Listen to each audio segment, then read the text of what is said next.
Japan's main religion is Shintoism and Buddhism. Both are polytheistic, belief in multiple gods.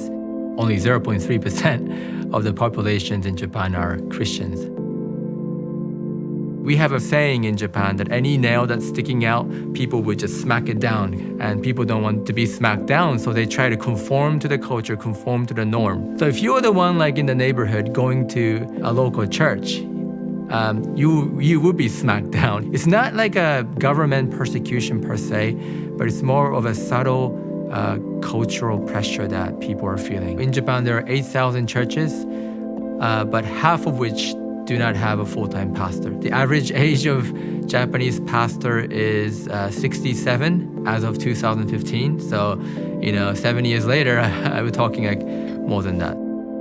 Yeah, the future is kind of grim, but I truly believe that what can turn the tide is starting new churches. We just need new leaders with fresh vision that can start new churches. On the cross, Jesus Christ died and shed his blood to save your soul. In that terrible moment, my parents got to know Jesus when Billy Graham visited Tokyo in the 80s, and they heard the message.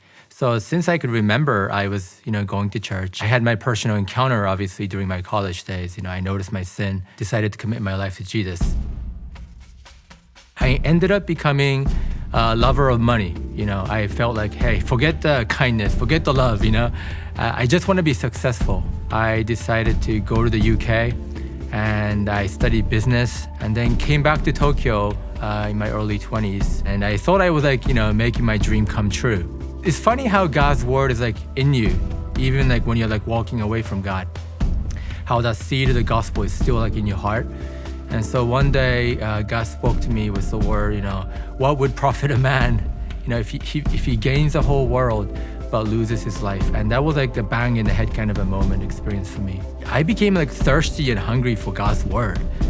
And so the joy for me during that time was to go to church, What a joy to be able to worship in Japanese, because I was away from Japan for a while. Around the same time, I was serving in the kids ministry in my home church. And I just found my passion to preach God's word.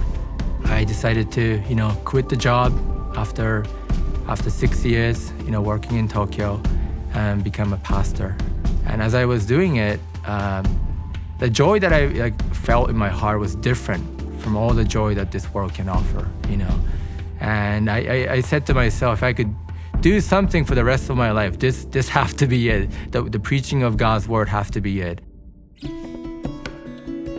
So around the same time, I got to know my wife, and she had a passion to serve the churches in Japan. Our vision collided, and because my wife was from South Korea, and I wanted to get to know her family, and I also wanted to study the Bible, so we decided to move to Korea, and I could attend the seminary there. As I was studying at the seminary in Korea, I was thinking about my future, and I always wanted to do church planting. And naturally, I was planning to go back to Japan. A friend of mine showed me the opportunity to come to the US and to start a church here in Detroit. And initially, I was like, no, I don't. First of all, I don't want to go to Detroit. That's where RoboCop was filmed. I think that's all I knew about Detroit.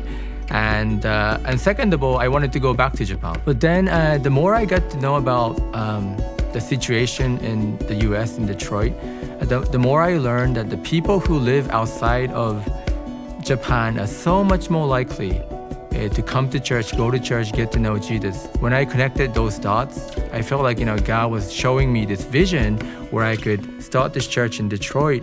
And in 2020, February, literally 4 weeks before the shutdown, we came to the US and started our new life here in Detroit.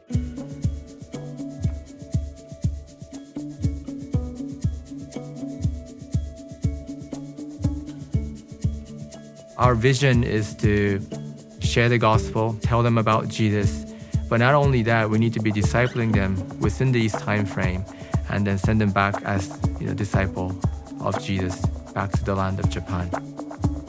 So I got to know Kensington Church through Andrew Kim, the lead pastor of Troy campus. Andrew had this Asian pastors network, and one day he invited me in. and being Asian, we bonded immediately. He said, hey, my church is passionate about church planting.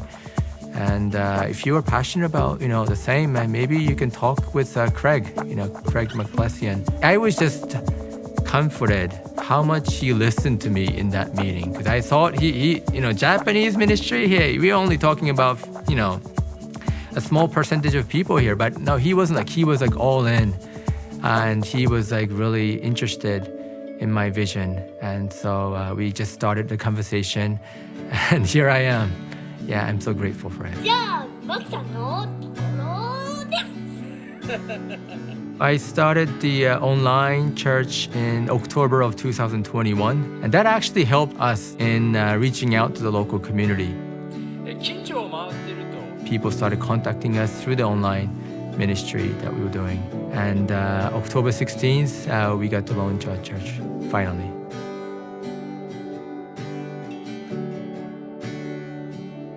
Our church name is Hikari City Church. Hikari means light in Japanese. When you look at the satellite picture of Japan, it's one of the most brightly lit nation in the region. But spiritually, I feel like it is the darkest. And it just needs a gospel. So we named it Hikari with the desire to bring the light of gospel to these people living in darkness. And city, we really wanted to call city because a church should be meeting the needs of the people living locally in the city. So our vision is to become a church planting church, to become a sending church. We don't want to be a church that is a social club where people just flock on Sundays and see you next week. What's the point of doing that? We want to be a place where we're sending leaders out. We're sending church planters out. And so using this as a base, training leaders here, we really desire to start churches in Japan. 実はイエス様はガリラヤ地方、このイスラエルの北部が本拠地として。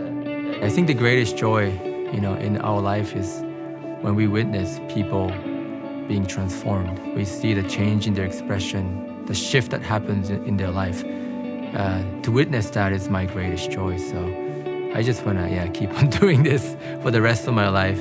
Preach God's word, plant churches, raise up leaders. I just can't wait for the day when somebody knocks on our door and asks me, hey, I just want to get out of this place and start a church. And I would just want to bless that person and send him out.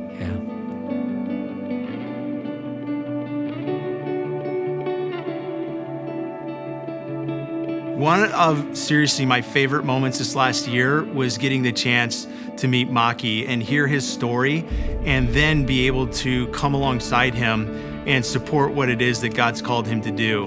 When he said that he can't wait for the day that somebody comes and knocks on his door, that's genuinely his heart. And what's so cool about his story is that it does not happen without people like you. It does not happen without your generosity. That's part of what our giving at Kensington does, is it enables us to come alongside the Makis of the world, that God has given a call to launch a new church, to reach new people far from Jesus, and to give them the resources to accomplish that. That's why I'm not just gonna ask you, I'm gonna boldly ask you that as you're moving into the end of the year and you're thinking just like the rest of us, who's on my list of people I have to give gifts to, what are the places I believe in that I wanna give a year-end gift to, I'm gonna ask that Kensington isn't just on that list. I'm gonna ask you to put it at the top of your list. Because I just think that there's nothing better that we can do with the resources God has given us than to be able to come alongside men and women that God has given a passion and a call to plant churches and to help support and resource them. And so I can't wait to see what God continues to allow us to do and to accomplish as we move into this next year. So from me and all of us here at Kensington, have a very Merry Christmas.